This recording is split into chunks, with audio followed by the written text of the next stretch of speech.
अवजड वाहतूक ही सुरू आहे. विशेष म्हणजे जे हायवा वगैरे आहेत आणि ते आपण बघाल तर वरती आच्छादनही नसतं आणि ते फुल असे भरलेले असतात. आतापर्यंत 3 तरुणींची जीव ह्याच्यामुळे गेलेले आहे या गेल्या महिन्यामध्ये आणि त्यांच्यावरती काहीच कारवाई होत नाही.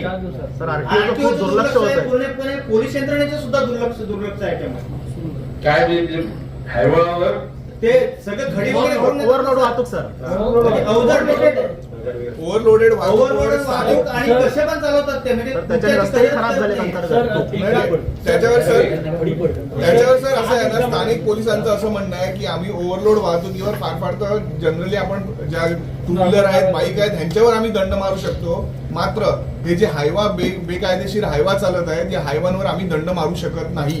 त्याच्यासाठी ते महामार्ग किंवा आरटीओ जे विभाग आहे, आरटीओ विभाग इकडे सक्रिय पाहिजे, जे आपल्या पालघरमध्ये नाही आहे.